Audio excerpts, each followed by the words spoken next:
Let's begin with a word of prayer. This is a prayer for Sunday evening. Lord God, Heavenly Father, bless the word which passed between preachers and hearers this day. Accept the psalms and hymns and spiritual songs offered as praise. Give ear to the prayers spoken at altars and in every place. Sanctify all the gifts placed at your feet. Strengthen all who feasted at your table. Seal in the covenant of your love all who are washed in the name of Christ. Grant peace to your children everywhere. Call on your name this day, through Jesus Christ our Lord. Amen. Of course, he has to mow his lawn every Sunday evening at the same time. Yeah. So let's do a little bit of walking back from where we've been. We've been talking about God's reign over the world and how God reigns over the world in two distinct ways, right?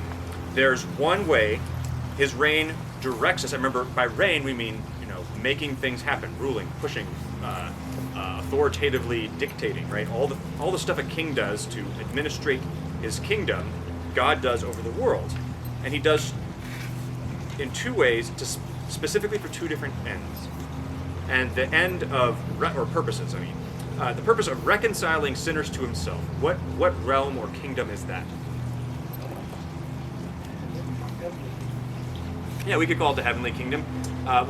We talk about it as the right-hand kingdom or the spiritual realm.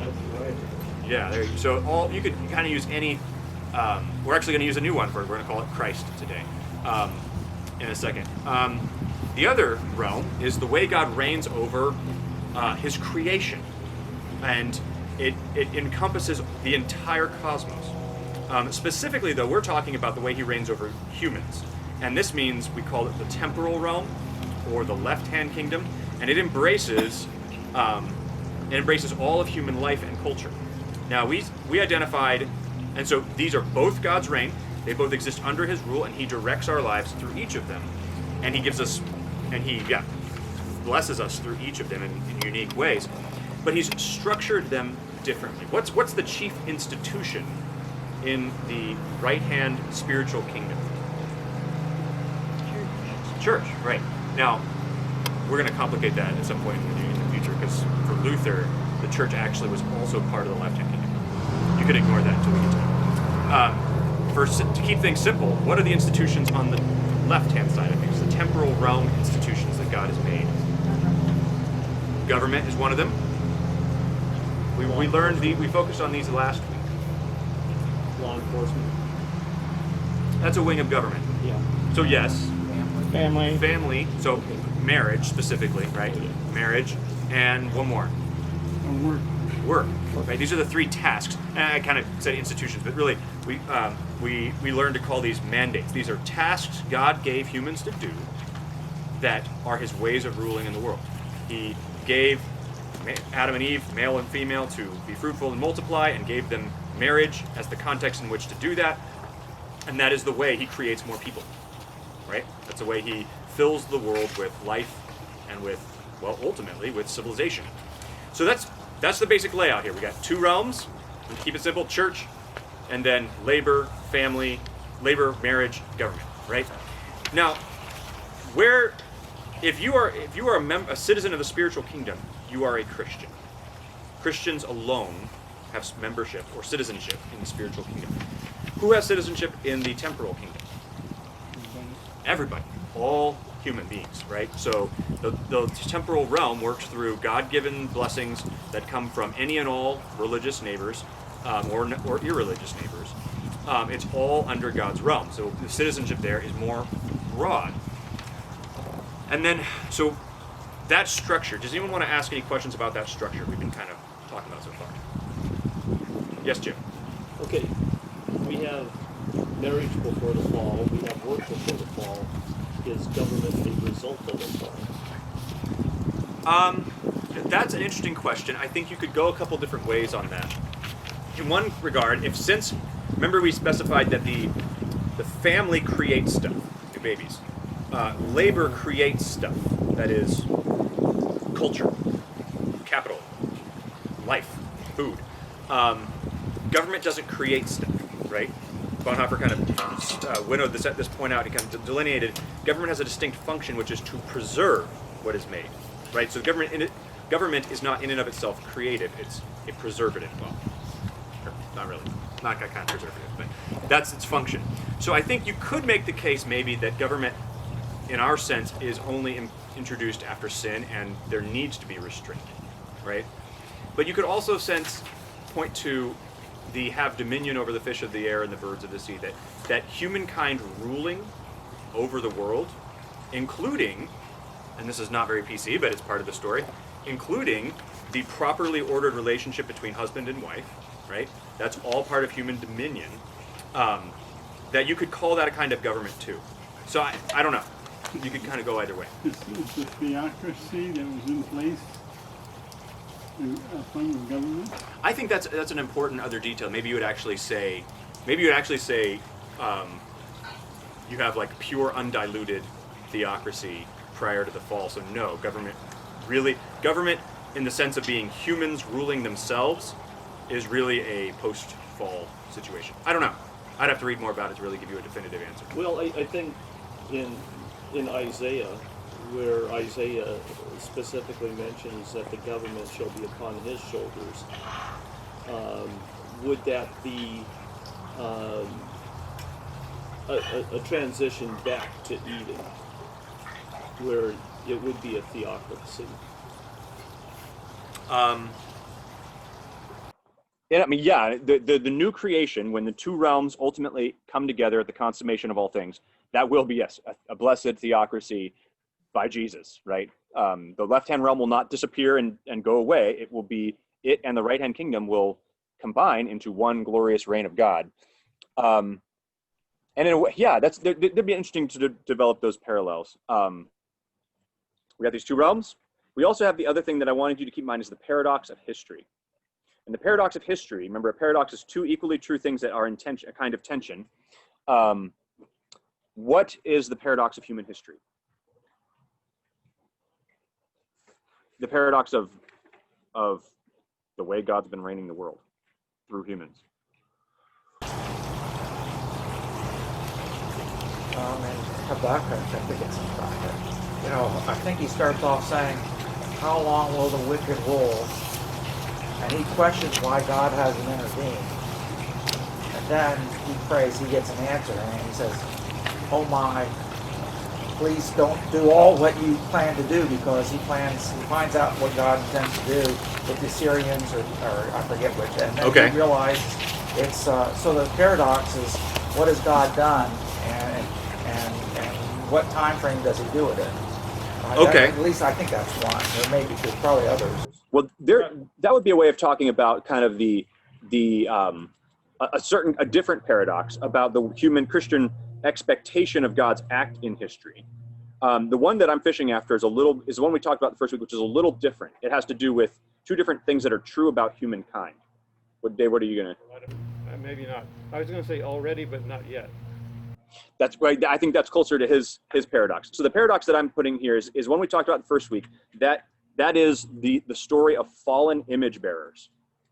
That is, we are image bearers of God with reason and creativity and love for our neighbor and all sorts of good things that make humans' history have a lot of triumphs and a lot of great things. We're also fallen, more deeply fallen than any of us really like to realize, which means that human history is a sad tragedy that demands, and that's like the understatement of the day, is a horrifying history of that only God can fix, because human beings are just simply so broken all the way down. So that paradox of history means that nothing is ever so good in history that there isn't something wrong with it. Nothing is ever so bad in history that there isn't something redemptive and wholesome and good that we can find in it. All right? So we just need to recognize that nothing is ever going to be wholly bad and nothing's ever going to be wholly good. And that animates all of human history. And anytime someone tries to kind of deny one side, it's a reason to kind of suspect that they're pulling you for their own ideological reasons. All right. So these are three kind of things we've been through talking through so far. Human beings are created in God's image, and yet we are fallen. Now, and we exist in these two realms that are separate in one way, in the sense that they work differently. And the temptation, and this raises the question, how do Christians relate to the temporal realm? How do they relate the spiritual realm to the temporal realm? We've kind of, some of these questions have been brought up. What do we do as Christians when we engage the left-hand realm? How do we as the church interact with our left-hand, the temporal order? How does the temporal order, how should it treat the church? Should it privilege it? Should it not? There's all sorts of questions. And we can kind of put this in the framework of the question of what does it mean for Christians to be in the world but not of the world? That's a verse, a very famous verse that's used often to mean whatever someone wants it to mean. But it creates this dynamic that human beings are not simply Christians are not simply raptured out of the fallen left-hand order and taken off to like this holy community. They are left in and amidst the world and its rebellion. And yet they are qualitatively different from it. So how do these two interact? All right, that's the problem that we're going to be talking about today. And what we're going to do, since we've done a lot of Bible study in the last couple of days in terms of just kind of digging through a bunch of different passages, and actually today is closer to a study not of the Bible but of how Christians have read the Bible. Because we're going to talk today about 5 different ways Christians have related the left-hand realm to the right-hand realm. Because it's important for you guys to know what Christians have said before, because they're still saying it in various shapes. And if you don't know that this is how they talk, you won't recognize it when you see it. Okay? And the Lutheran way of thinking about this did not simply drop out of a hat or out of heaven. My metaphors are all over the place. And it's important for us to see there's actually and that's where we're going. We're going to look through this chart of the different ways of relating Christ to culture, or the temporal realm to the spiritual realm. But there's two reasons we need to talk about this. First is, well, you don't do any good by like simply picking up your Bible without knowing what other Christians have done with those same verses before you. That's just a recipe for ignorance. But more importantly, the perennial criticism of Christianity is that, and this is normally levied at it by pagan outsiders, sometimes by Christians from within the church, but that it is a disrespect and disdain for the temporal realm. That being saved means I leave the world and I just invest in my church or my monastery, and I just kind of abandon the world to its own thing. Or that I say that all the world is wholly evil, right? So there's this a long history of objection against the church, that it's destructive of civilization, that it's destructive of all that is good and beautiful about humankind, right? And sometimes, and one of the reasons throughout my time here, we've talked about the relationship between heaven and earth and the new creation.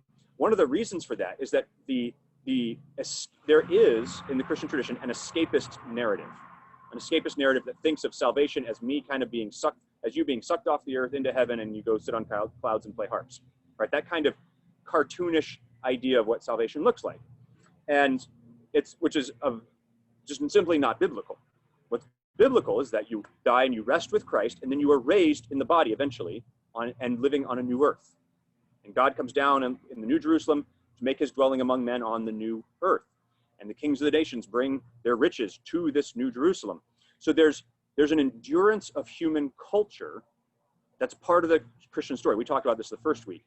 But there's often a criticism waged against the church that it simply rejects human culture and devalues it and including things like justice, including things like an equitable society, that Christians won't work for the good of their impoverished neighbor because they're too busy trying to save souls, right? So this is an objection that goes on in various and sundry forms throughout Christian history.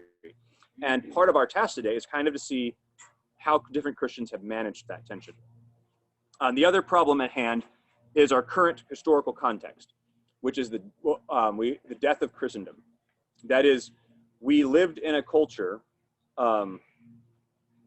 probably from, for our let's just say 1500 years, and certainly in America from all of its history up to like the 60s, which was culturally Christian, in that there was a basic set, everyone kind of knew the same story about God, and whether they believed it or took it seriously, and there are lots of different places, but there's a basic agreement about there being a God, about there being a right and wrong, and about the church kind of having the truth, or having some of the truth at least. And that is a product, that kind of consensus, where kind of the church kind of propped up the culture and the culture propped up the church. That was the result of a long history, but that's falling apart Now, as we all know very, very clearly, that is not just falling apart, it's being actively dismantled by people who don't want it to be that way. And there are some good reasons for thinking that the church shouldn't prop up the culture and vice versa. There's a whole bunch of bad that came during the period of Christendom, namely Christians using the sword to enforce orthodoxy. It's a bad idea. It's a confusion of the realms. But the problem that we live in is that that shared consensus that America kind of used to have and that the West used to have is evaporating and is actively being undermined and attacked. And there are many, many dominoes that are connected to this, or sorry, there are many, many ideas which are connected to the Christian story that don't necessarily seem to be at first blush. But once you remove the Christian story, once you remove the idea of God, you actually will lose this other thing. And a great example of this would be human rights. Prior to the Christianizing of the culture, there was no such thing as human rights. There was no such idea of human rights. There were the rights of my clan and my people, and I protect them. If they're in my group, I protect them and I work for them. If they're outside my group, I can kill them if I need to. That's not a problem, right? That what we would call tribalism, yeah, tribal, and not like in a pejorative sense, just kind of a descriptive sense, just where Christianity brought a universalism. That is, the ethics and morals that are true for me are true for all human beings. And the God that I worship should be the worship by all human beings. Christianity brought that into the story of history. Prior to that, pagans were all very tolerant and kind of got along with each other and each doing their own thing. But Christianity brought that. And part of that came in human beings have an inherent dignity, whether you recognize it or not, whether they're part of your tribe or not. And so once you take apart the Christian story, you actually will lose that basis for human rights. Human rights now, for people who reject it, are just a fiction we make up in order to get along. But that's kind of a rabbit trail. So, but those are the two problems we've got. We've got Christianity has fairly been criticized as neglecting the temporal realm. And Lutherans are not immune to that. And we also are living we're living in a day and age when it's very important that we know how to think clearly about the relationship between Christ and culture, because our culture, our surrounding world, is getting to a place where it no longer understands us and it doesn't like us. And we have to ask, how exactly do we relate to a pagan government, a pagan populace? That's not a question Christians have had to ask in the West for a long time. All right. So let's, yeah. Okay, so there were two. One was Christianity neglected the temporal realm. Yeah, that's one of the reasons we're talking about this is the criticism that the church. Right, and there was a second one. The death of Christendom. That is, we need to be able to think clearly about this because it's changing. And the way that you were raised to kind of assume things were is not true anymore. Actually, I don't know how many I was born in 85, so 60s. This has been going on progressively since the 60s. It accelerated rapidly and since 2013 and Obergefell, but it's been going on since the 60s. All right, so to help us with this, we're going to use a framework laid out by H. Richard Niebuhr, who's a great, I don't remember what denomination he was, theologian of the 1950s. He wrote this book called Christ and Culture. And this is a descriptive work, not saying how things should be, but just trying to describe how things are, where he looked at and developed what we call typology, or a set of understanding 5 main ways that Christians have throughout history understood the relationship between Christ and culture. And so we're going to kind of talk through these, and we're going to talk through how they work, what it looks like, and then and hopefully what you'll be able to do is you'll begin to identify friends and fellow church, or maybe churches you've been to at one point that fit along this spectrum. All right. So, any questions before we dive in? Is anyone utterly confused? And you can. All right. So you can forget everything I said. We're going to talk about what it means to be in the world without being of the world, and different ways Christians have understood that. How do we as Christians relate these two realms? How do we live in a culture with marriage and government and labor as Christians? And how does our marriage and labor and government relate to our church and our Christianness? That's how do we see those things? Jim? So we do need to make a clear distinction between the death of Christendom versus the death of Christianity. sorry, I take that for granted. Christendom is a word we use for the kingdom of the kingdom of the church, if you will. Like, oh no, don't put it that way. I mean, when the church occupied or exerted dominant control over the government in whatever form it came, whether it be a Christian king or a Christian populace that votes, the period of history in which the basic ideas of the world were shaped by the Christian story. So that would range roughly, and Christians have a measure of political power. That would range from the Constantine all the way up through, 1960s and dissolving in the last 50 years. Morris, what was your question? Well, I was just going to say, you mentioned Constantine. Isn't the model or a model of adaptive Christendom kind of the the early Roman, when Rome was not Christianity, the government was in conflict with Christianity. Yeah, and actually we're going to talk about one of these models was dominant during the pre-early church. So, and here's going to be the fun thing about this. So this is really annoy some of you. These are types. That is, they are general categories. The lines between them are blurry. You will find people who seem to be a little bit in both. There's truth in 4, if not 5 of them. In fact, it's probably the case that the church, depending on its environment, needs to lean more towards one than the other at various times in history. And I've been influenced by definitely 3 of them. Well, no, 4. Yeah, 4 of them for sure. So, all right. How do we relate Christ to culture? Let's talk about the way the early church did it. And this is to say, so by the way, when we say Christ and culture here, we mean Christ being the church, a shorthand for the church, and the culture being the shorthand for the entire culture, including government, family, labor, and just the whole sum total of human populace. So the first one we need to talk about is one on the left hand, and this is Christ against culture.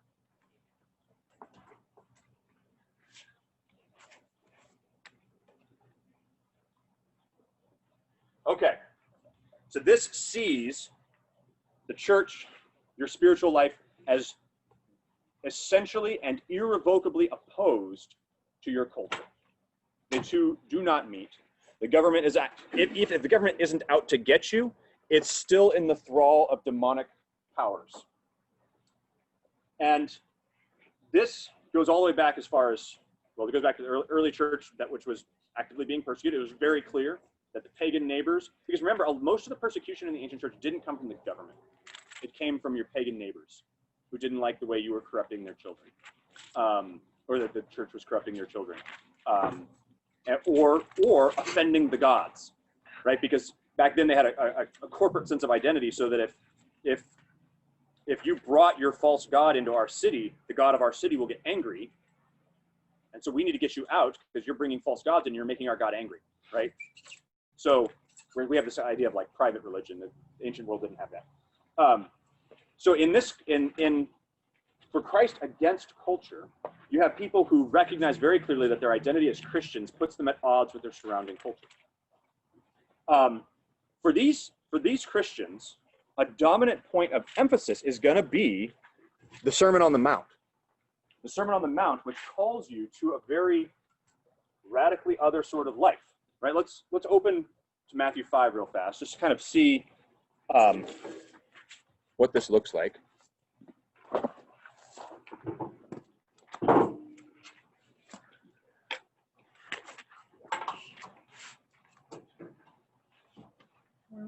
Matthew 5.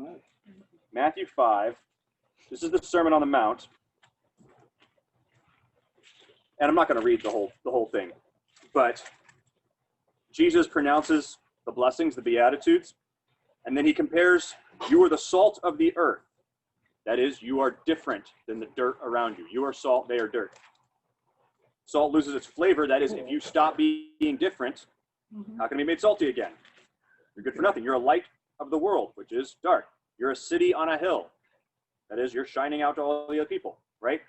Okay, so this sharp distinction in what it means to be Christian and what it means to be part of the world. And then Jesus gives all these laws. You've heard it said, you shall not murder. Everyone in the world knows that. But I say to you, if you're angry with your brother, that's murder, right? You've heard, do not commit adultery. Everybody knows that. But I say, whoever looks at a woman to desire her commits adultery, right? So you have this higher standard of ethics and calling that Christians have that makes them morally distinct community, right? They have a higher ethic, a different ethic than their society, right? Now, what this means is that the church, the task of the church, is to create a community where it's possible to, well, not resist one who is evil. Here's the more challenging ones. Actually, I should go on this far. 538. You've heard it said, an eye for an eye or a tooth for a tooth. But I say to you, do not resist the evildoer. Whoever strikes you on the right cheek, turn the other one to him as well. How do you be a soldier with that? How do you serve in the military and obey that? You can't. So you shouldn't be serving in the military. You should stay out. That's what your Christ against culture guy has. Is he really he's teaching the disciples, and what is he teaching them? Is he teaching them what our behavior should be or what our behavior in heaven will be? Because all of this is like the Ten Commandments on steroids and nobody can keep it. So I think this is more or less the description of what it will be at a future day.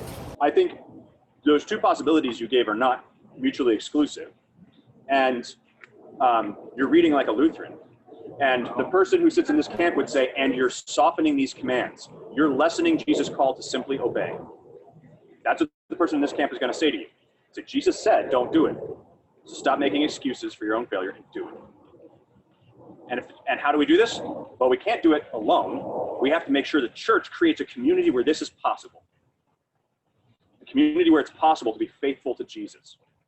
Where your marriage is possible. Where, so if someone strikes you on the right cheek, turn the other. If someone wants to sue you and take your tunic, give him your coat also. Right? So how do you do that? Well, if you know that if you give away your tunic and your coat, you know someone at church is going to help you find some more clothes. So the church helps you do this, right? And these tend to be of the community that sees the radical call of the gospel away from the status quo in the life of the world. So in the ancient church, this was very prevalent because it was very obvious that Christians were distinct from their surrounding environment. Ancient theologian named Tertullian said famously, "What hath Athens to do with Jerusalem?" Which was his theological, his way of saying, keep Greek philosophy outside of theology. Don't go read Plato, read your Bible. Now, in the Reformation day, this pops up again in a group of Christians, part of the Reformation, that found themselves on the wrong side of their culture, namely the Anabaptists. So you find this in various forms in the Anabaptist world. That is, this is the radical Reformation types, not the Lutherans, not the Reformed, but these are the people who said, no, actually Jesus means what he says, and we can't serve in the military anymore. We can't take oaths anymore. Let me back up a little bit. In the Middle Ages, if you wanted to follow Jesus' instructions, you had to go become a monk. Monasteries were small communities designed to help you live the purely holy life. And for the rest of you hoi polloi, you just kind of got by with staying on the right side of the institution, the sacraments of the church. Keep in good step with those, you're fine. But if you really want to follow Jesus, you have to go become a monk. Well, in the Reformation, when they dissolved that and said, no, monk, Jesus didn't say anything about being a monk. Your whole life is your monastery. All of a sudden, it broadens out, and now you have to figure out how to not sue people. If anyone forces you to go 1 mile, go with them 2. Give to the one who asks from you. Well, we got to form a very distinct community. And part of this was political. The Anabaptists, the reason they had their name Anabaptist, it means rebaptizers, which is they said infant baptism is not a thing, theologically. And in our day, that's just a theological, belief and argument you might make. But in that day, that's seditious. Why? Because what you're saying is the prince who was baptized as a baby is not baptized. Ergo, the prince is not a Christian. Ergo, the prince is not a lawful prince in our European society. So you can see the Anabaptists wound up very unpopular very quickly, and they were tortured and drowned and treated horribly. And the only way they got through was pulling off in their own and creating their own radically distinct communities. Now, can anyone think of a community that is this today? Mennonites. Mennonites. You're Amish. And German Baptist. German Baptists, right? We got some German Baptists here. Amish are a great example of these people, these theological heirs of this group. And they see Christ as in conflict with the culture, and the job of the church is to create a counterculture where Christians can truly follow Christ. Now, okay, so before we let's lay them all out, and then we'll start talking about strengths and weaknesses. I think that's more important we lay them all out. Yes, Morris. I understand why they would group together to reinforce have their own culture. But isn't Christianity and God's calling? I go back to Abraham and God calling. We're an inclusive. God is inclusive. He's not exclusive. So going out forming your own culture seems, and being exclusive to the outside seems counter to what I think God calls us to be. Well, the question's in what you mean by those terms, because the community is very inclusive in the sense of they would be happy if anyone joins them, right? They don't, communities that embody this idea, they want you to come join them. They're very happy for that to happen. They're not exclusive in the sense of saying, we don't like you because of your background or your nation or your race or something like that. It's if you're going to follow us, you actually have to act like it. And you actually have to come join us and hang with us and sit under our word and sacrament teaching, and church discipline, right? All that stuff that goes into it. So they're exclusive in a sense of saying it matters whether or not you take this seriously and whether you care. But they're not exclusive in some non-biblical sense of, excluding people for unbiblical reasons. Now, remember, this is a whole historical fuzzy group, right? So you're going to find good examples of strong and weak forms of this, some of which may actually have been exclusive on some really nasty terms. But in one sense, God is exclusive in the sense of he doesn't just shrug his. Remember, we talked about divine love, how it excludes and embraces, right? It excludes that which is bad for the beloved and embraces that which is good. You cannot love. I was reading a book about this. If you love your daughter, you're not going to be okay if she goes off and becomes a prostitute. Your love for your daughter is going to try to change that to the best that it can in its abilities. It's going to say that's not okay. That kind of behavior is destructive for you, for our society, for our family. It's going to try to exclude that. It's not going to treat it like your daughter likes bacon. Okay, we like bacon, you don't like bacon, but okay, fine, we can agree that you're wrong. But it's totally right. So there's exclusion is part of repentance. You're desiring to not be a sinner anymore.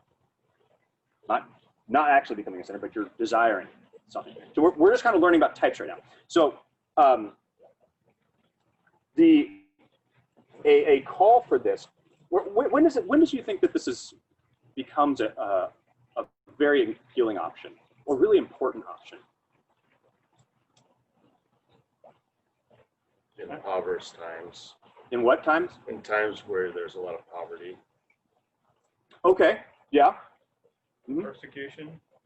Yeah, when the culture is actually out to get you. There's a book written by this recently that's pulling in this direction in a good sense, called The Benedict Option.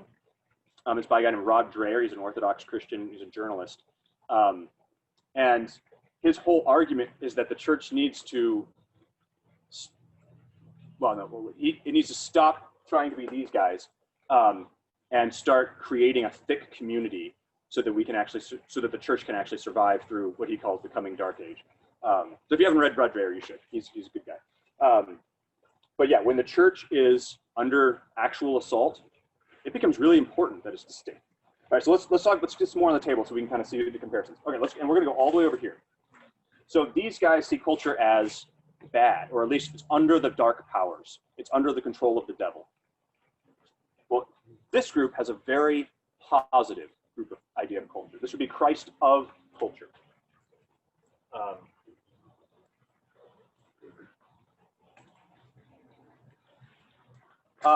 And this group starts with a different idea. Well, didn't we say that God is Lord of all of it, right? So God is reigning and ruling through culture, right? In some sense. So we, as the church, need to be ready to find where God is reigning out there in the world. We need to find where we can partner with God out in the culture, find what movements are going on in the culture, and find how we can support and help God's purposes out there in the world.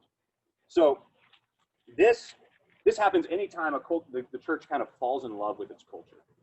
It does in ancient Rome when it kind of sees Constantine become a Christian and say, hey, his kingdom must have arrived. Rome is now Christian. What's just happened? Rome has become the church, right? This happens in the modern day, what we call liberal Protestantism. That's these guys. They see, so okay, the task of the church is to find what God is doing in the culture and partner with him.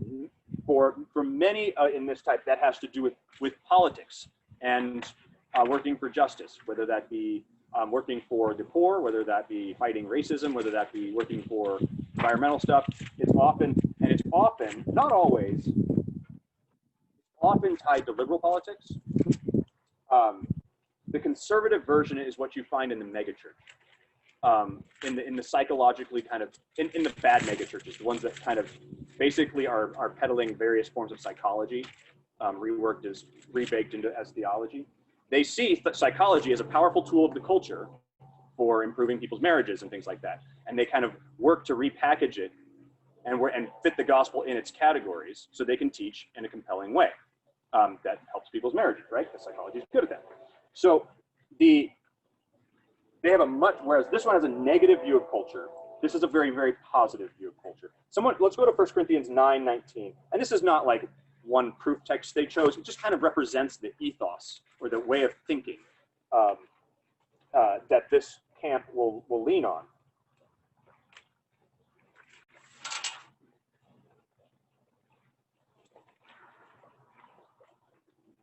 All right, someone got it? Got it. Go ahead and read it for us. Oh, for just 9:19? No, go ahead and 9:19 through 23. Though I am free and belong to no man, I make myself a slave to everyone to win as many as possible. To the Jews, I became like a Jew to win the Jews. To those under the law, I became like one under the law, though I myself am not under the law, so as to win those under the law. To those not having the law, I became like one not having the law, though I am not free from God's law, but am under Christ's law, so as to win those not having the law. To the weak I became weak, to win the weak. I have become all things to all men, so that by all possible means I might save some. I do this all for the sake of the gospel, that I may share in its blessings. All right. So they would look at what Paul's doing there and saying, look, the role of the church is to make itself relevant to the culture. And what they basically most times wind up doing is erasing the distinction between church and culture. So they just become the same thing, right? And so they wind up finding it very difficult to distinguish between their ideas and the ideas of the people they're actually of their culture. Liberation theology in the 80s in Latin America was a good example of this as well. Pastor Shai. Yeah. What is that? What do you write? Christ of culture. No, down below. Positive view of culture. Okay. Negative view.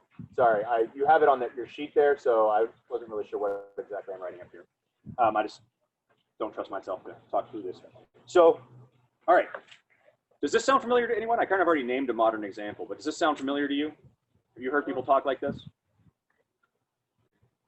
I'm going back to the statement, and although Paul became all these things, that's not really saying he approves positively these things. We became these things to mingle with them and to have an opportunity to witness to them. So that's different than a positive. Well, he didn't see those things as sinful. He didn't say I become sinful He with the didn't see sin. them as sinful. Right. So he didn't see these things as negative. He said they're kind of indifferent, and I can adopt them as I need to. Well, indifferent is different than positive. Right. I don't think these folks are making a good use of that passage. Was he saying? Remember, we're when in studying Rome? how people approach the Bible more so than the Bible itself, have approached it in history. So I think, and their ultimate argument actually is just going to come out of the God is creator, right? God is creator and he is Lord of history. So that means that he's at work in history, right? And so when we talk about providence guiding things, well, sometimes, so the task is, okay, we know God's out there guiding history, and we got to look for where he's working in particular and join him. And so where's God working in history? Well, and on this view, he's working in movements of liberation and working in the betterment of the earth, and often it just slides right into liberal politics and becomes just indistinguishable from it. So did this have a real theological basis, or, Oh, yeah. or was this just an appropriation by Marxism? Marxists love this thing, right? But Right. No. I mean, you can go back and you can find this in Rome with Eusebius, when he basically writes his history, which is a kind of a quasi-deifies Caesar. You can find this in the Middle Ages with Abelard, but modern liberal Protestantism definitely went full scale on this thing. And so this book was written in the 1950s. It's such an incredibly influential work. It has since been critiqued in a variety of ways, and many people have kind of written updated versions. And D.A. Carson, a prominent good theologian at Trinity Evangelical Divinity School in Illinois, he rewrote this, and he basically said, these four, you can find good biblical reasons for all of them. This one's just unbiblical. That's Carson's judgment on all this. So, yeah, I mean, there's some truth here, right? God is Lord of history, but what they've lost, and actually this is important, and I should write this down, is they've lost away that recognition of how sin is also operative in human history. Remember that paradox of human history, right? Not wholly good, not wholly bad. They've kind of lost the not wholly bad thing, unless they're going to apply it to, right? And in terms of don't mistake, these guys can be just as critical of capitalism, of modernity, of consumerism. That liberal politics isn't only over here. You can get liberal politics over here too. So don't see this as a left-right spectrum, right? It's not how that works. In fact, you can get liberal politics in all four of these, and conservative politics. I don't know about hearing about conservative politics, but I don't know. I have to talk to someone to find out. So would actually kind of support that, the idea that what you believe, even though it's different than what I believe, is still okay, and I'll support you in what you believe, whether it's truth or not. yeah, let's run with that. It's really good that Christians aren't killing each other anymore because of doctrine, right? Is that a good thing? Yes, that is a good thing. Well, so maybe it's a good thing if we continue to not kill each other over things like beliefs.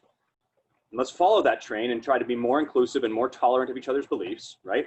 And you just keep going down that road, right? And if that's God's purpose is toleration, all of a sudden toleration becomes where are movements of toleration? Bam, all of a sudden here you are, right?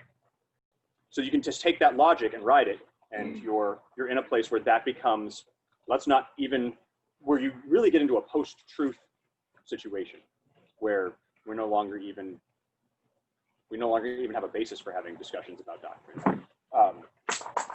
So let's move on. I want to get them all out on the board. Okay, so these are your stark opposites, right? These are your middle ground positions. And these three positions that are here in the middle are going to take some things on, but also resist other parts. And we'll take one step in, and this would be Christ above culture.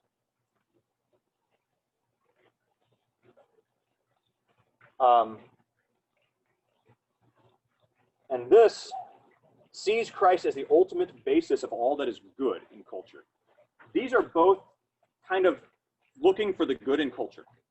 But these guys have a much sharper awareness of sin and sin's corruptive impact on culture. But they're also still very willing to look at the good things in culture and say, you know what, or to look at parts of culture and say, there's some good stuff underneath there. There's actually some truth down there. If we dig, we can find it. This is, and so ultimately, what's the task of the church? Preach Christ as the fulfillment of their cultural aspirations. And there's a really good passage to look at Paul doing exactly this. Let's go to Acts 17.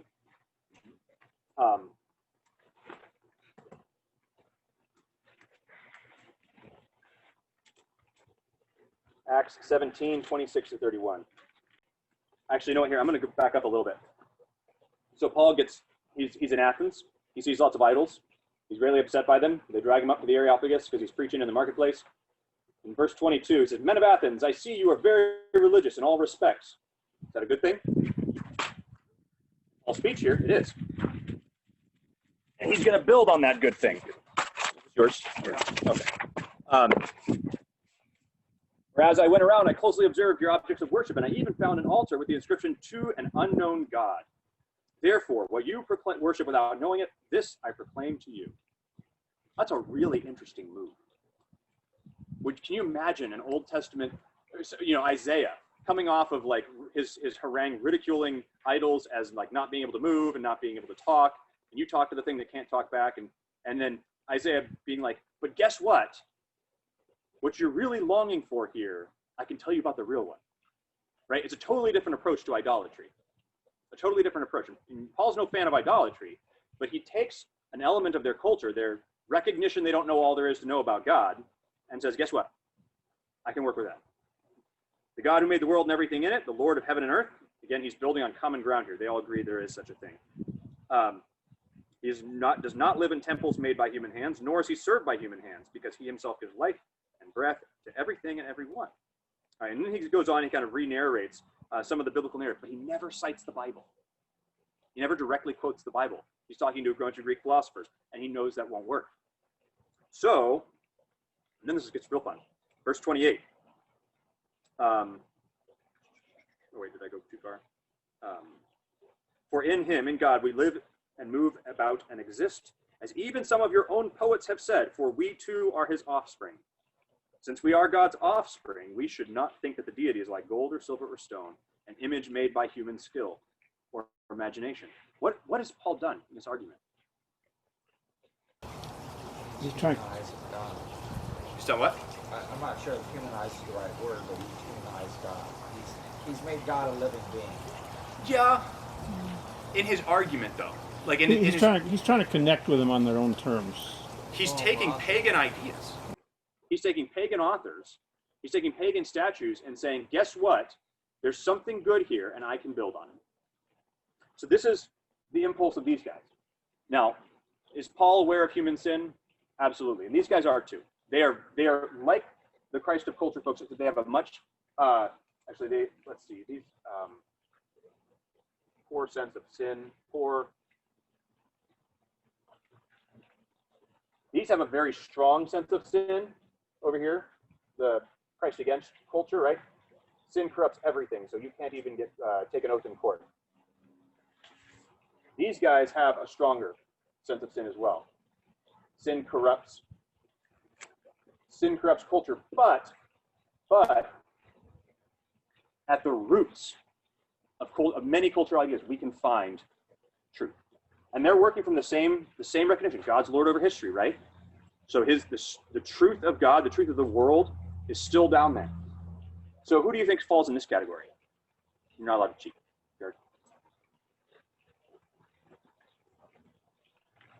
The Jesuits. Catholic, yeah, Jesuits, yeah. Mm-hmm. This is the wider position of the Catholic Church normally.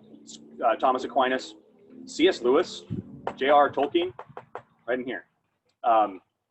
Tolkien's. Think about Lord of the Rings. The Lord of the Rings is a mythology. And they had deep appreciations for the role of mythology at shaping the world and a view of the world. And even ultimately, a Christian view. C.S. Lewis's, yeah, we can go into that. Yeah, this is where you're going to find a deep appreciation for pagan literature and even pagan gods and the pagan mythology, and then using that to argue to God. You'll find lots of that in the Catholic Church, and now that doesn't always go very well. A lot of their paganism never really succeeds, or a lot of their appreciation for paganism never really gets beyond the pagan part. But they see Christ as a fulfillment of the culture. So the left hand, right hand, right? These guys have said, well, left hand and right hand, the left hand is actually where it's all going on. These guys, the Christ of culture folks, right? The left hand where it's all going on, and we got to figure out what's going on in the left hand so we can support it. These guys say the right hand is where it's all going on, stay away from the left hand. Does that make sense? Okay. These guys say, Don't they, those guys, they're all believing in a supernatural being. These are all So are the Christians Buddhists- going by the name of Christian. Okay, so we just said other religions, so the Buddhists and the Hindus and all those, we're not talking about anything fitting in there like that. no. These are all Christian. These are all churches, theologians and churches and Christians.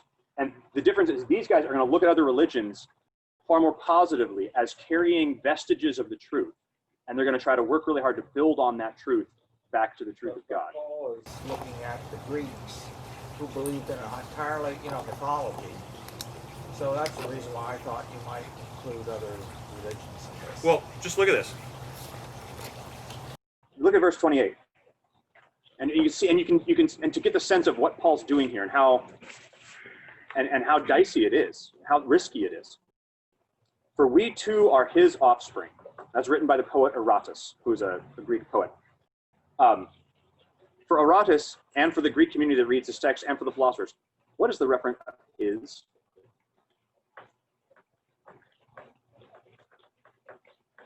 God. Some god, maybe Zeus, maybe it's an overarching deity. Is it the Father, Son, and Holy Spirit? Not yet. No. He takes a text that's not about the Father, Son, and Holy Spirit, and he's going to build back to that, right? Paul knows that if you're talking about his, you're talking about God the Father who creates, as he says, who created all things, right? So it's a dicey move, right? Because he's building on something that doesn't actually mean what he means by it. It seems like, I'll use an example of an onion. There was an onion, and then there's layers on it, and then they're corrupted. And he's peeling back the corruption to get back to the center, and then he's going to build another uncorruptible, the true religion on top of that. So he's kind of peeling back and then building. Yeah, I think so. And that's why Catholics did a pretty good job on mission work. That's probably overly generous. But Catholic mission work always really worked really, really hard to connect with its culture, the cultures that it was reaching. With the result that a lot of it turns out to wind up being very syncretistic. Especially Latin America is a great example of this. Like Our Lady of Guadalupe, basically just brought in. Do you mean clap again? All right. So the whole, a great example of this is the Our Lady of Guadalupe stuff, where they basically taken an an Aztec goddess and kind of rebranded her as Mary. I probably would get a lot, and people would not really think that's a very fair treatment of it, but that's basically what happened. The Catholic Church kind of rebranded her as Mary, and now she's in, and so people can continue to kind of reverence her. That's where that can lead, and not so profitable directions. Okay, so these guys, you could kind of group these all as people trying to find relevance. These guys just do it with a stronger sense of sin. They have a deeper sense of the way things are corrupted, and these guys haven't fully erased the distinction between the left and right-hand kingdom. These guys basically have. All right, so these are the generally positive views of culture. Over here we have a negative one. Let's take a step in, and we're going to get, well, which way in order should we go? Let's do Christ and culture in paradox. That is the next one. Christ and culture in paradox.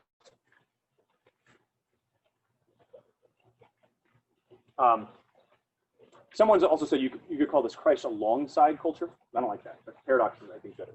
Because paradox kind of captures the tension. Sees Christ and culture as two realms in which Christians are sit as both in both of which Christians are citizens. So in this context, the task of the church is to preach Christ for forgiveness in grace, completely apart from your works, and equip people to go be good barbers and farmers and policemen and things like that. To do their vocations, to do them well. So this side here has a, well, let's render to Caesar the things that are Caesar's, render to God the things that are God's. That's the key. That's a key verse that kind of represents this perspective a little bit. It's again trying to navigate this tension, but it doesn't see the left-hand kingdom as wholly bad. It doesn't reject it all flat out. Why? Because Romans 13, even the authorities like Nero are ministers of God for your good. Okay, so trying to hold the left and right hand together, holding this tension and paradox, not letting it go. So this does not emphasize, this didn't come from Luther. You can find other words, but Luther's kind of the banner child for this. And the Lutheran Church and then some parts of the Reformed Church work this way too. Although they actually take the two kingdoms and separate them much more distinctly. This is built partly on a strong sense of common reason, or the value of reason. So you might have heard the quote Luther didn't actually say, but I'd rather be ruled by a wise Turk than a foolish Christian. He didn't actually say that, and he wouldn't have said it. But it kind of, that captures this idea. That is, well, all human beings have the gift of reason. And so you don't need to be a Christian to be a good barber. So yeah, if your pagan barber is better than your Christian barber, go to the pagan, right? And these guys, you cannot be a soldier and be a Christian. You cannot be a judge and be a Christian. Why? Because that means you have to do things that violate the Sermon on the Mount, right?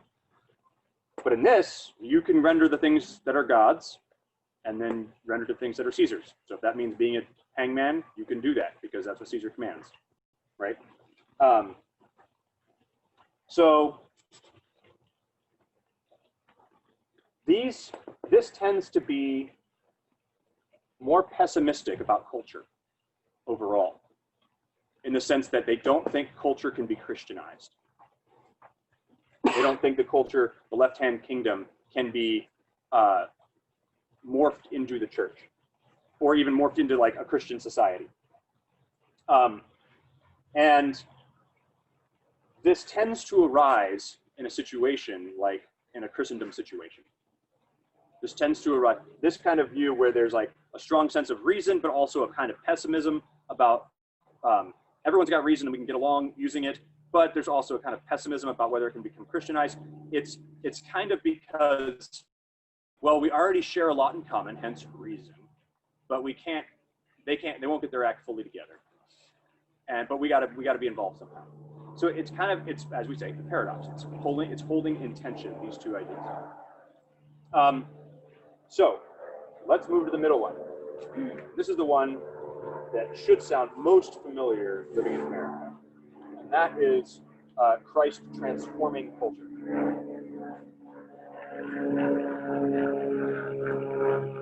So here, the idea is that becoming a Christian transforms your thought and mind, your will, your heart, and then sends you back out into the world to live as a Christian and do your vocation, do your job as a Christian in a distinctively Christian way. So the left and right-hand kingdom here sees Christ as a conversionist power, not just converting individuals, but converting society, converting the society to fit a Christian model or mold. So all aspects of culture. This is what you would, so preach Christ for the transformation of all areas of culture. And this is where you're going to get a lot of messages and sermons on, parenting as a Christian, which is not bad to preach about parenting as a Christian, but where all your content living in a distinctively Christian way, it's because they see Christians as being the way that the left-hand kingdom is ruled over by God and directed to God's purposes by becoming more Christian, more just.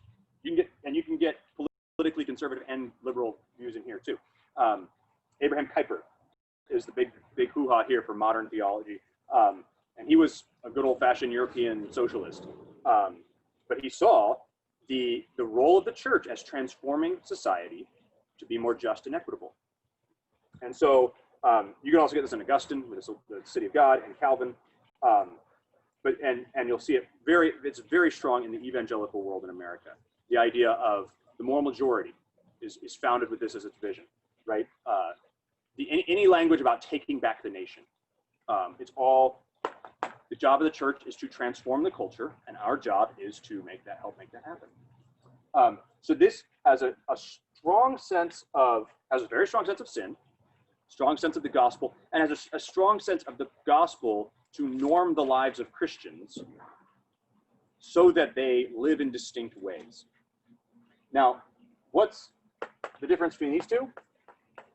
The guys in this column are going to be quick to point out, well, there's no distinctively Christian way to be an auto mechanic, right? And to try to stick a Bible verse on the lead pipes as you install them is a bad idea. But these guys are looking for, they're pretty good at finding in the Bible very detailed instructions for every thing that you might want to know about. How to change toilet paper. That's not fair. Let's go to Romans 12 real fast, and we can just see. And this is just, again, this is one emblematic verse that has kind of laid this out. So to put this in, let me put this in a little bit clearer language. What's the task of the church in the transforming? It is to bring the lordship of Christ bear on all aspects of life. Meaning, and so they do. How do they do this? They penetrate cultural institutions with Christian ways of economics, business, government, politics, literature, art, journalism, media, science, law, education. Find Christians who can do these things at the highest level, make Christians who can do these things at the highest level, so that they can go and shape their sector in a Christian manner. All right, that's the ideal behind here, and it's kind of its best form. In its worst form, it's used. Well, in the critique of the transform is it often relies way too heavily on politics. That is, transform the culture by means of law and force. So the methods for transforming work differently. The religious right and the religious, not the old, I don't know as much about them. The Reformed European guys in this camp would rely heavily on, but very much so the religious right here. But the idea is that Christians should go and shape their culture by means of law.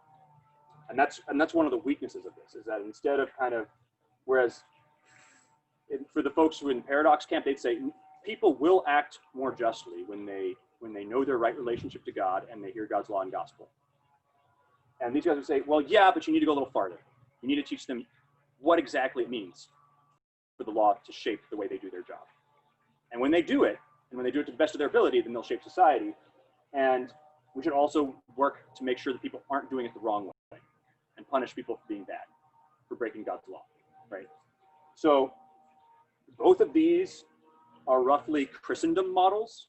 That is, they specifically exist, not exclusively, they specifically exist in context where the church and the state are already kind of leaning up against each other. And the question is, how do we relate these two?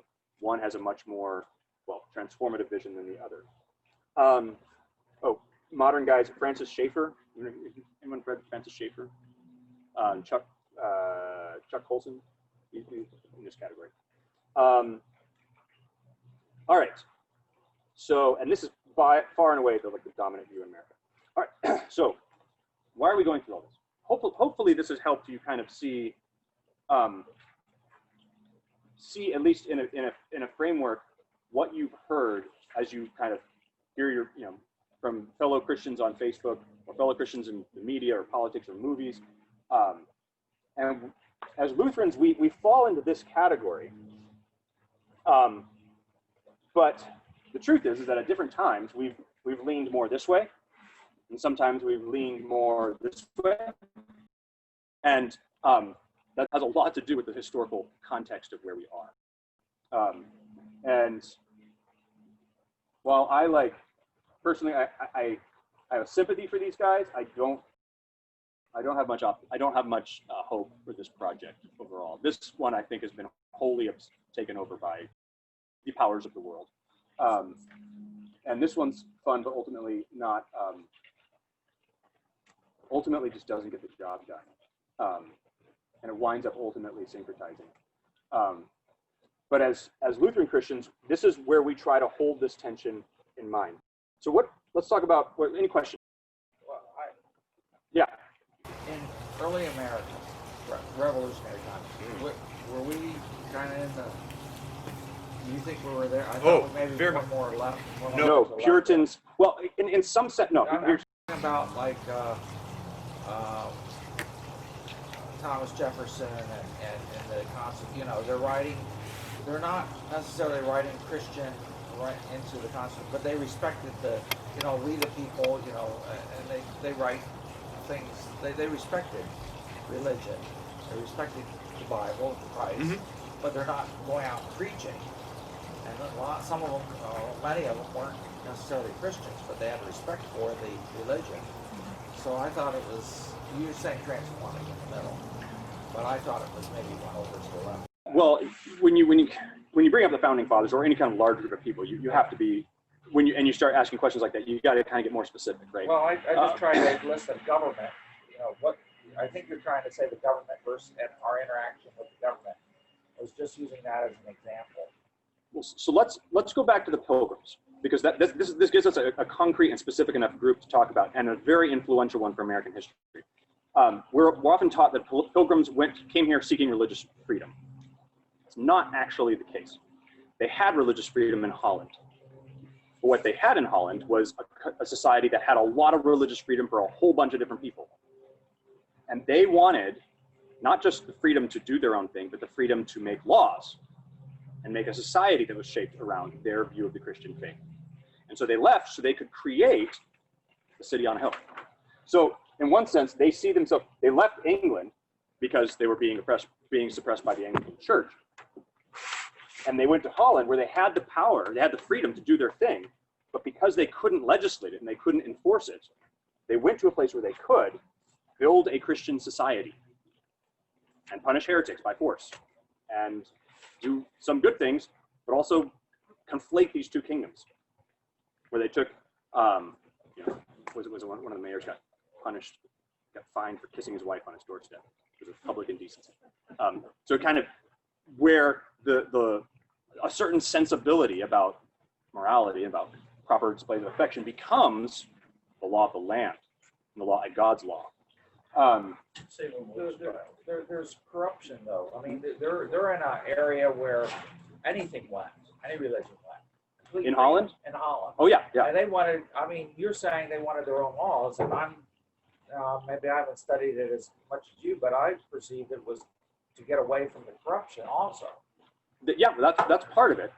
But that's actually true for our German version of this, right? Walther coming across in the 1850s, right? It was to get away from the worldliness, but it was also a little bit of fleeing the oppression that pastors were being forced to do things they didn't want to do and didn't believe they could do, but also to get away from a very kind of secularized German 1800s.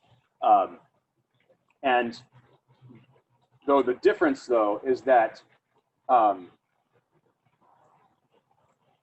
difference, though, between, do you guys know, am I talking about something you have no idea about? Do you guys know about Walther coming to the, okay, never mind, forget about Walther.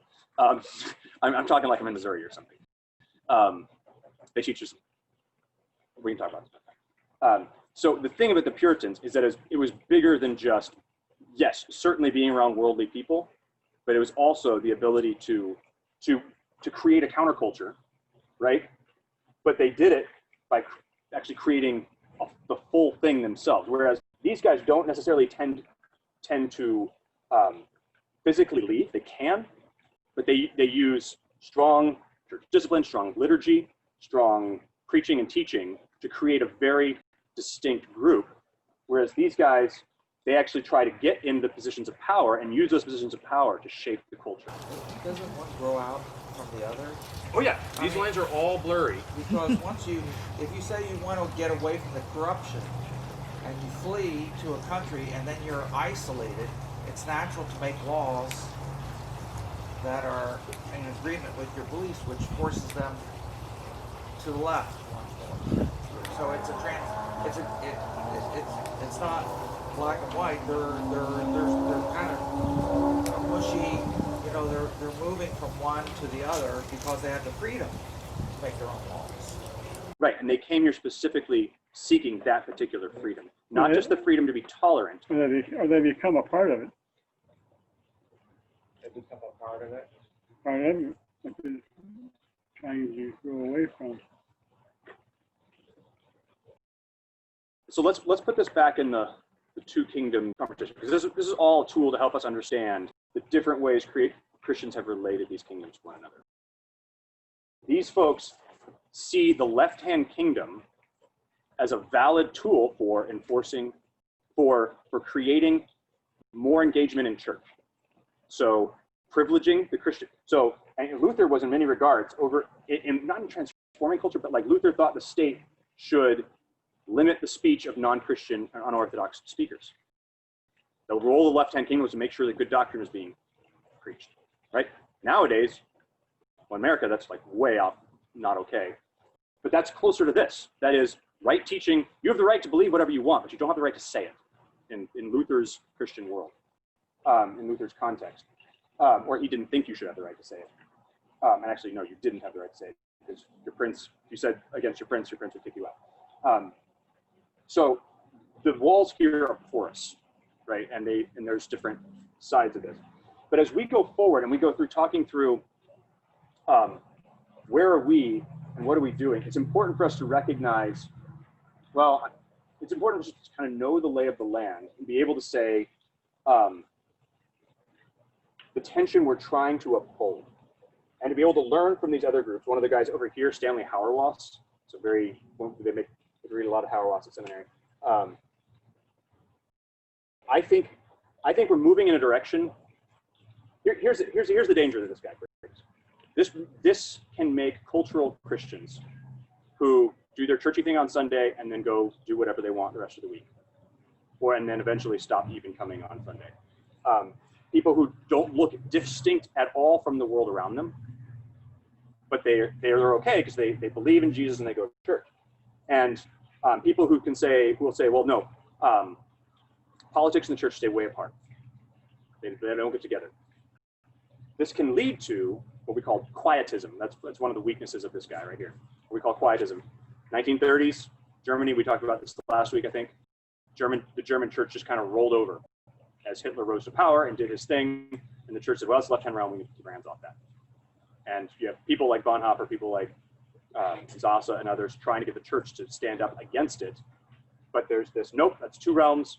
That's that realm. We don't interact like that. We don't deal with them. So, what I see happening here with us in this paradox is that we're actually not doing a very good job of holding the paradox. And our culture begins to norm us so strongly that we actually need to ask ourselves, how have we compromised with our culture such that we need to actually draw some distinction again, and we need to distance this thing a little bit. So there's stuff to be learned from all these people, but it's important to also be able to recognize why we are distinct from them. All right, any other questions? Where are we? Which one is the preferred? So from the Lutheran vantage point, we strive to be here in its best form. Remember, there are like stronger and weaker forms in all of these categories. We strive to be here. That is to hold Christ and culture together, but distinct. Right. So what are our basic principles? We have the two realms. They are distinct but not divorced. They cooperate without being confused. All right. Next week we're gonna talk about Luther and the way he related these two, and taught in the interaction between these two. You're speaking of Christians, and isn't another side of the puzzle how society treats the Christians? If society is very anti-Christian, it almost forces you to the left, being segregated And if the society is like in Holland, accepting all things, then maybe you go to the extreme right. I don't know. There's that aspect of it too. It's not only us as Christians, but the environment which Christian culture exists in. I absolutely agree with you. And that's one of the reasons we're talking about this, because our culture is shifting. And I think that we need to pay more attention to our distinct culture as a church. Because what's actually happening is that the spiritual realm, the church as an institution, is shrinking because it's no longer valued by the culture. And those who are involved in it, its power over their lives is increasingly smaller and smaller. Now, over the way they see the world, it's increasingly smaller and smaller. So, yeah. So postmodernism, where we set our own boundaries, does that fall on the far right, where you find your own God within the, however, whatever way you want to behave, then you kind of, basically customize your religion to that. Yeah, I think this group is far more susceptible to postmodernity, and it's kind of, Rob was asking about the kind of philosophical thread that's become now kind of common sense in America, which is kind of basically an idea that there's no one truth. All truths are kind of equal, and we can all share our truths with each other, but we shouldn't tell each other we're ever wrong. And it gets a lot more complicated than that. But that view definitely has, this one is far more susceptible to it, for sure. So you can actually see where the church, like right now in our political arena, you can actually physically see the postmodernists and then the transformationists, right, saying, no, we're going to get rid of abortion. We're going to do this and this and this.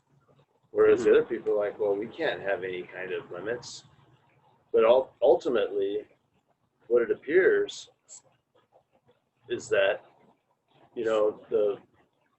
that far right Christ of the culture is basically remove God from the culture so that the culture can worship government.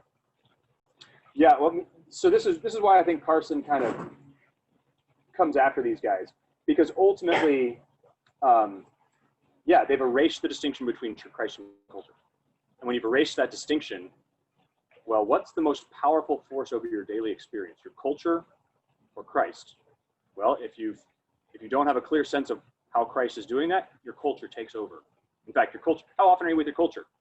A lot more hours of the week than you're in church, being shaped by Christ, right? So if you kind of erase that distinction and you devalue the role of the church and what you're getting out of the Bible. I used to have a reading group. I used to go to a reading group before COVID with some ELCA pastors. And it was fascinating how when we would read a text together, their default move would be, how is this wrong? They wouldn't ever say it like that. But that was the default hermeneutical move, which is kind of, how is this outdated? That is, how does this conflict with my culture, and therefore is it wrong? It was like the default move. And if I never got the chance to press them on this and kind of ask them, you guys realize you do this every single time. There's a lot of fun. But it takes over, and you lose the ability, whereas these guys tend to be way too negative. So in the real kind of most up-to-date form of this is sharply critical of all military engagement of the Pentagon, of U.S. military-industrial complex, of capitalism. Has a strong, strong disdain for American society as it's currently kind of under the power of money and political power, and what it can, it critiques these guys as being naive, as compromising with power too much. And while there's a critique to be had there, they actually wind up in a place where it's like all forms of left-hand kingdom engagement are wrong, and being in the military is wrong, and there's no such thing as a just war, right? And so you can get both of these oversimplified by making too radical of distinctions. All right. Jim has a question. Now he's looking sheepish, but go ahead. Does premillennialism and postmillennialism influence where people fall in this? No, because your post-millennial reformed are going to be right in this camp, and your pre-mill evangelicals are going to be right in this camp. Yeah. I was kind of getting that, but I was thinking. They both want to transform society, and that's because pre-mill evangelicalism is, I think, accidentally tied to the religious right. I think you could put a different political platform with premillennial theology, if you wanted to. Does that make sense? Can you spell it out a little bit more? Like, the idea of you can't be, if you believe that Jesus will not come back until all the world is a confessing Christian, which is postmillennialism, roughly, you can't believe that while being ambivalent and completely ignoring the laws of your state and the way your government works, pulling the quietist card. You can't do that because you know that the powers of this world all have to be confessing Christ before Christ can come back. So our job is to get all the powers of this world confessing Christ. If you're a postmillennial, you will be engaged politically. If you're a pre-mill where Christ comes back and raptures out of the system, you could be quietist about it and say, and actually this is the critique of evangelicalism in the 20th century, before the religious right, which was they just kept their hands off, stayed back, quiet, leave the temporal realm to its own thing. We're going to get raptured and leave anyways, so what's the big deal? But that changed in the 80s, in the 80s, 70s, and 80s with the religious conservatism, and it became very politically engaged. So you can kind of get both. I don't think it's a direct conclusion of pre-mill eschatology. I don't know too many pre-mill liberals though, but I don't hang out in pre-mill circles. So, all right. So, Is that okay? Not to sound ignorant, but I have no idea what you were talking about. The premillennialist and the postmillennialist. that's all right. That's all right. That was a Jim question. Yeah. And meaning, so let's close with prayer, and I'll talk to you a little bit about millennialism and what that was all about. So we can let people go if they'd like to go. Okay.